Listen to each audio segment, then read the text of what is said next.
And I'm here at Gita Gopinath from the IMF. Thank you so much for being with us.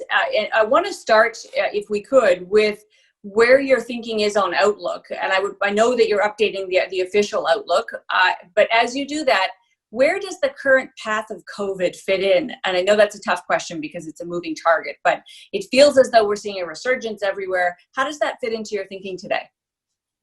Hi, Amanda. So on the outlook, I would describe the current thinking as following, which is that the outlook is less dire and somewhat improved than 3 months ago. However, we're not out of the woods. I mean, that's how I would describe the outlook. So what do we have? On the plus side, while the second quarter saw very deep recessions and historical lows in many parts of the world, it was somewhat less worse than anticipated for several advanced economies and also for some emerging markets, especially China. And so what we've seen is a rebound, a faster recovery as reopenings have happened. But on the negative side, I would say that, the low-hanging fruit in terms of the rebound has already happened because of the reopenings. And the rest of the climb back up is going to be somewhat slower. What that also means is that there are going to be parts of the world where it's going to take a very long time to get back to pre-COVID levels of economic activity. So there's going to be variation across countries in how fast this recovery happens. And that's going to go along with elevated levels of poverty and inequality. So that's kind of the broad outlook. To your question about how about the pandemic. Now, so yes, we have seen second waves in countries, as we saw that. We saw the US, a number of cases go up. But there's a difference this time around in terms of, if you look at the impact in terms of death rates, the numbers of people who have been, unfortunately, who died from this virus, that's a smaller number. So I think countries have found a way to deal with the virus better. It's affecting, the ones who've been affected more this time around are of a younger age, which is why it's been less severe for them.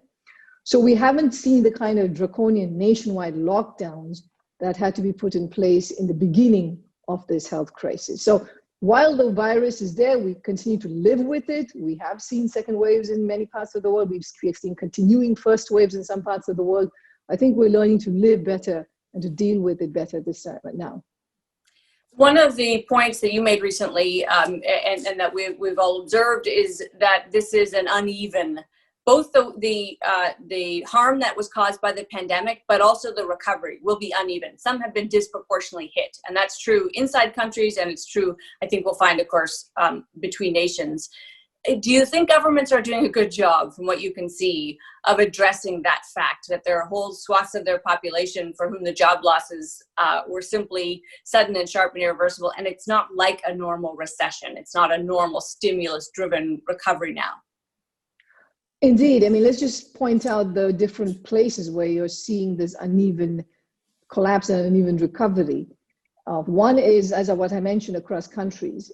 And as the data is coming in, it's becoming even more stark that advanced economies are on a different track from emerging markets, excluding China, and similarly low-income countries. So the gains that we had in the past in terms of greater convergence in different parts of the world, that's being very negatively affected by this crisis. Secondly, in terms of poverty numbers, I mean, the World Bank said that over 70 million people will be added to extreme poverty because of this COVID crisis. And that's another, rolling back of accomplishments from the past. Since the 1990s, we've had only global poverty come down. Now we're seeing it reverse. And then we know that this crisis affects low-income workers much more than low-skilled workers, much more than high-skilled workers. Mm-hmm. It's affecting the younger population more. It's affecting women more. I mean, stay-at-home orders, school shutdowns have all affected women much more than it has affected men. So we're seeing inequality across the board. And this distance learning works in some parts of the world, but it does not work in all parts of the world. And that is a really big risk. I mean, I worry about that in terms of recoveries. So in terms of what governments are doing, I think part of the divergence all reflects that different parts of the world have different policy space. I mean, advanced economies are able to do a lot more in terms of fiscal stimulus than emerging markets, and low-income countries are even more constrained. So countries are grappling with their own domestic constraints that they have. It has been, I think overall, if you look across the globe, there has been unprecedented support to people and to firms in terms of dealing with the health crisis, also in terms of the pace at which vaccines are being developed. So there is a lot that's going on. But like I said, we're not out of the woods, which means that it means a couple of things. One, you cannot prematurely withdraw this support. And secondly, you have to be prepared for other kinds of support, which is, pivoting away from some of the previous emergency measures you had to kind of new kinds of support. On a global level, you've noted some 70 million new people who will fall into poverty. And that really kind of sets us back in terms of a trend we've seen of people uplifting people out of poverty in recent decades. How permanent is that shift? I mean, how much do we need to worry about people who are now in poverty, and that will be a very long-lasting situation? I mean, how long-lasting it is depends entirely on how the international community responds. This cannot be left just to the countries itself. The countries in which most of this kind of extreme poverty is going up don't have the resources to deal with it. These are countries that will need grants, they will need aid, they will need concessional financing. Some of them have very high levels of debt. That debt will need restructuring. And so, it will require international support. We've set these sustainable development goals for many parts of the world in terms of education and health. I mean, all of that is going to be compromised if there is not a collaborative, cooperative effort at the international level to help these countries. How would you rate the level of cooperation now? And I know some of the focus, Gita, would be on what we're thinking and talking about when it comes to vaccines. So maybe that's a good lens on it. But are we as cooperative as we should be today? So on the one hand, because this was a global shock, every country responded to it. So even if they didn't necessarily do it in lockstep, the fact that everybody responded was a positive for the world. So as a simple example, the fact that the major central banks of the world cut interest rates, made a lot of liquidity available, has improved financial conditions in many parts of the emerging world. And so that has helped. We have the debt service suspension initiative, which has been a good step in terms of providing liquidity relief to countries so that they can focus their spending on needed healthcare and saving livelihoods. And at the IMF, we have 189 members who have supported completely our push to provide emergency financing, which we've done right now to about 75 countries. But, this is just the beginning of the kind of cooperation that's needed. And vaccine, like you mentioned, is one very important front. I think at this point, given the number of vaccines that are in trial, there's a very high likelihood of actually having successful vaccines, not just one. So the bigger constraints are now in terms of production, in terms of making sure there's adequate supplies, in terms of distribution. We have to be concerned about, vaccine nationalism, about the fact that countries are going to put export restrictions on medical products, which will then affect how much can be produced in different parts of the world. So that's going to require strong collaboration going forward. And on this front, I'm curious, as an economist, when we have seen, of course, both businesses and countries more broadly try to price in normalcy in terms of when we get a vaccine. And it is beginning to seem as though we have been overly optimistic. And I'm thinking particularly of equity markets, but also some of the forecasts we've seen about when economies will rebound. We may be almost a year ahead of what is a more realistic schedule. Do you think we have yet to make the adjustments to that reality? So what certainly is the case is that the equity markets are on the optimistic spectrum of where things will turn out. Now, can they be wrong? I think that given the tremendous uncertainty, and I should have said that about the outlook up front, that there remains tremendous uncertainty about the path going forward, because it depends upon how the pandemic evolves and what kinds of medical innovations happen. Mm-hmm. So, one could take an optimistic point of view.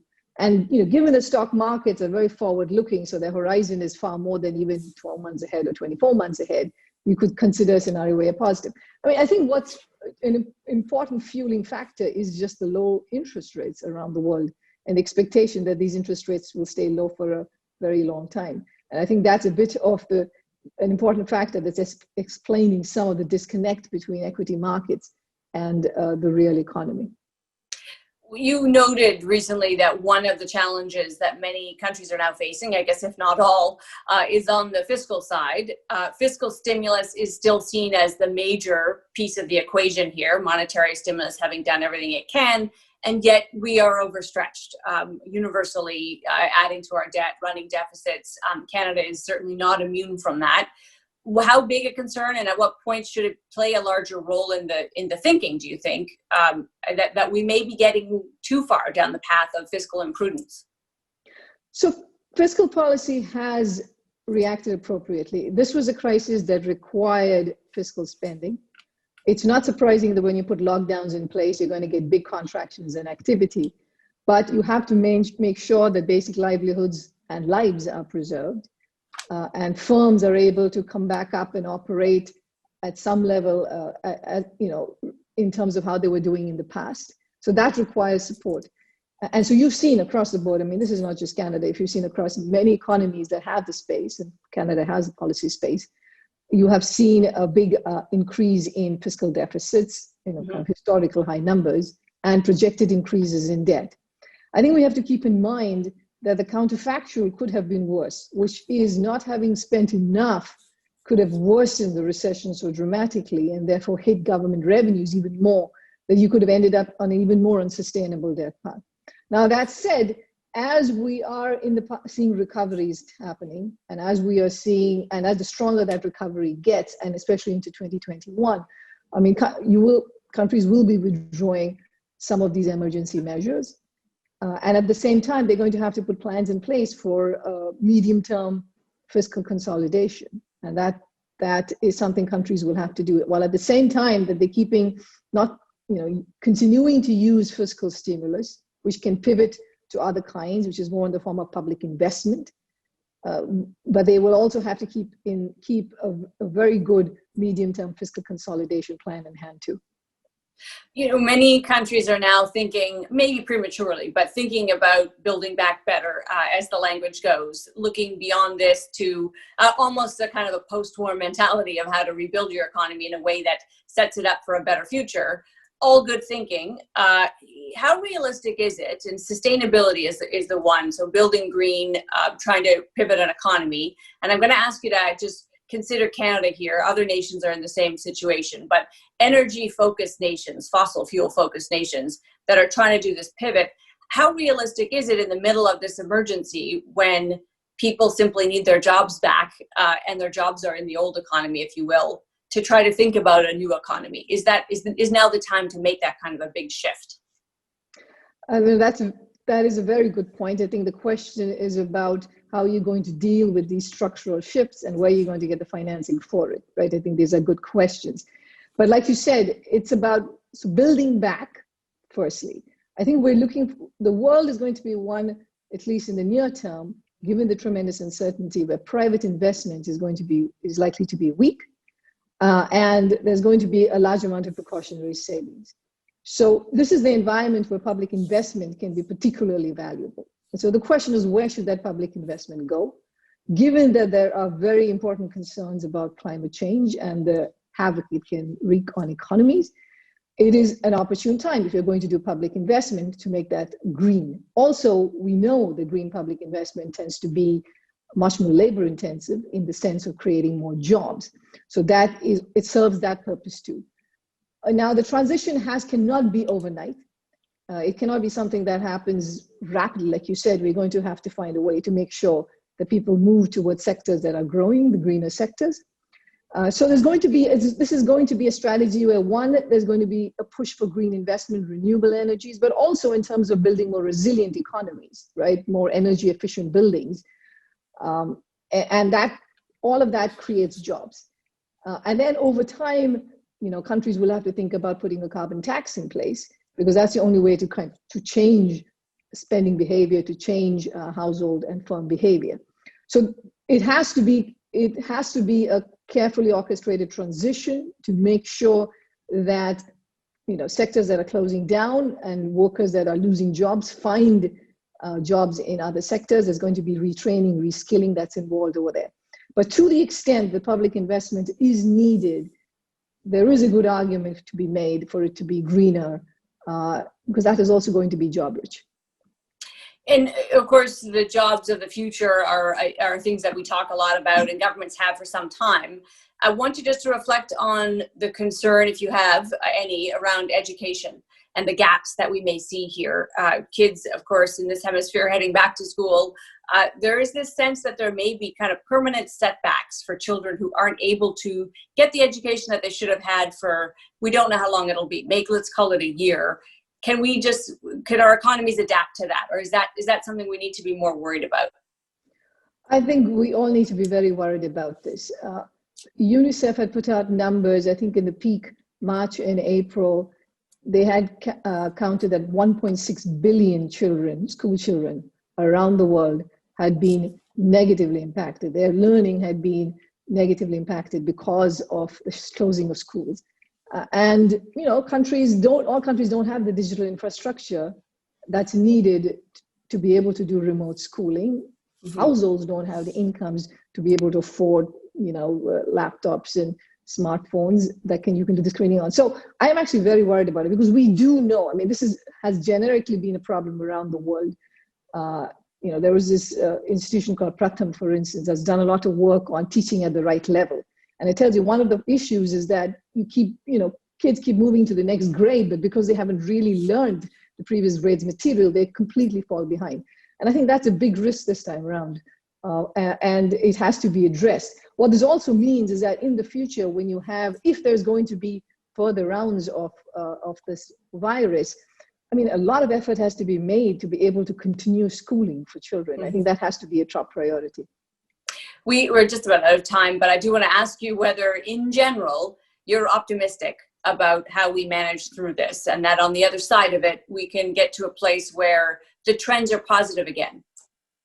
Well, I'd say I'm cautiously optimistic. I think we have done, given the circumstances, countries have done reasonably well in trying to deal with the health crisis. We are all living with the crisis. We've all adapted and innovated in ways we never would have imagined. Mm-hmm. And so, recoveries are coming back a little faster. But at the same time, it's a long road. And there is still tremendous uncertainty. And we cannot rest. And we have to all work closely together to just get over that hill. All right, we'll leave it there. We appreciate your time today. Thanks so much for this. Thank you.